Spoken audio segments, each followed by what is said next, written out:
my God, how gentle you are with me, in spite of my great ignorance, and how merciful you are with me, in spite of my ugly deed.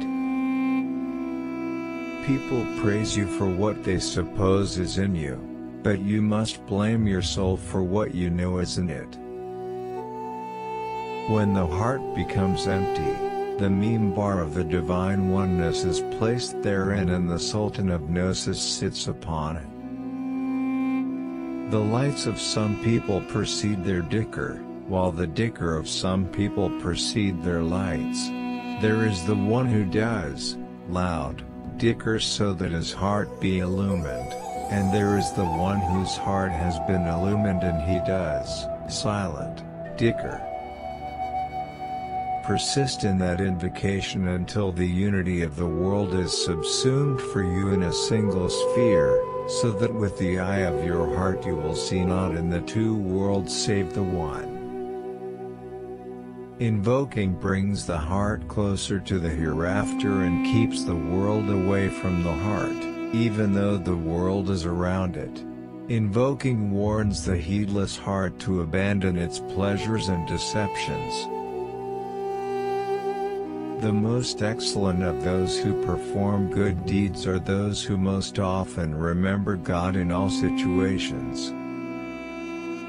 A sign of the death of the heart, lack of sadness about beneficial actions you have missed, and lack of regret about your mistakes. Invoking removes darkness and brings forth radiant lights. Nothing is difficult, if you seek it through your Lord. Nothing is easy, if you seek it through yourself.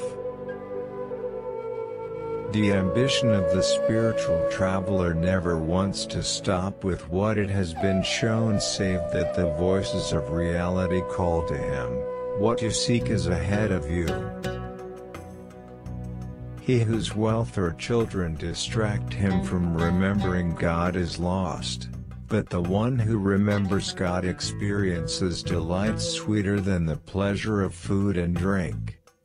The realization of La ilaha illallah is one of the states of the heart that can be neither expressed by the tongue nor thought out by the mind. The most beloved manifestation of obedience to God is trust in Him.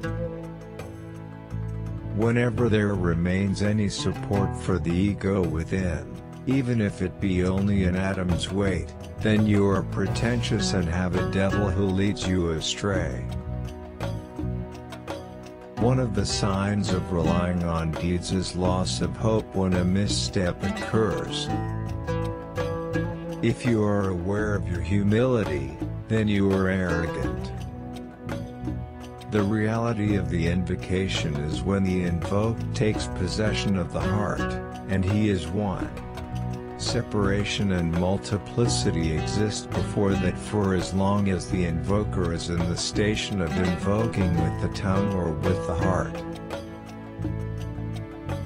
If you do not know the blessings you have when you have them, then Allah will teach you about them by taking them away from you. When Allah inspires your tongue to ask, know that He wants to give. If you want a glory that does not vanish, then do not glory in a glory that vanishes. What has he found who has lost God? And what has he lost who has found God? So long as you are in this world, be not surprised at the existence of sorrows.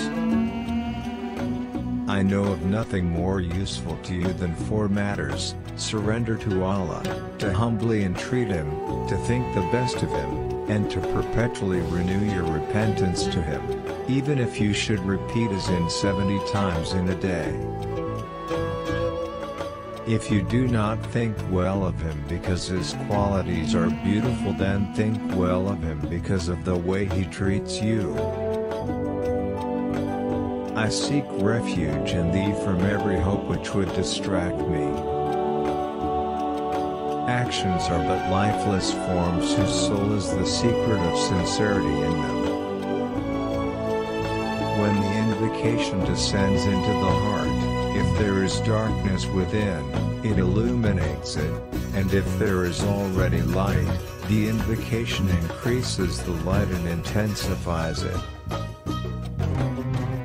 The signs of the soundness of the servant's love for his Lord are three: absence of self-willing, pleasure in every event which takes place through divine decree, and seeing the perfection of the Beloved in everything and being content with Him in everything through submission to Him in all things.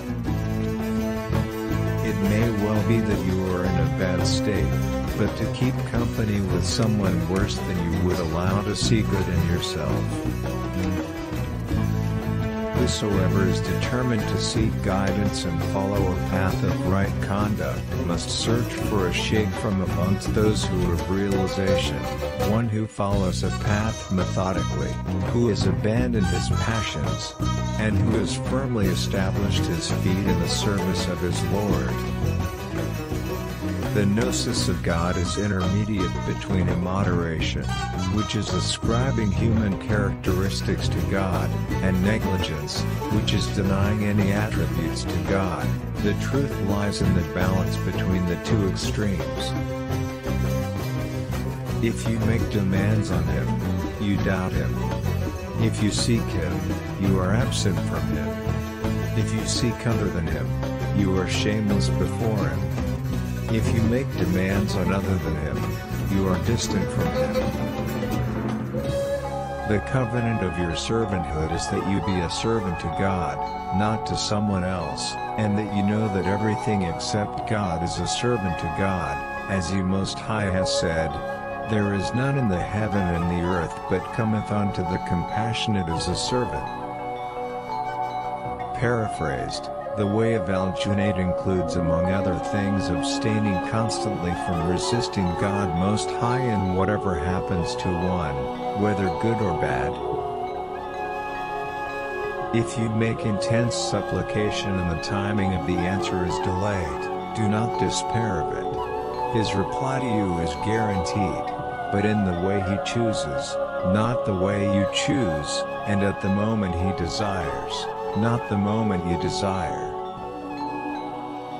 Allah was when there was nothing else than Him, and His throne was upon the water, and He wrote in the reminder, al-Dhikr, all things, and He created the heavens and the earth.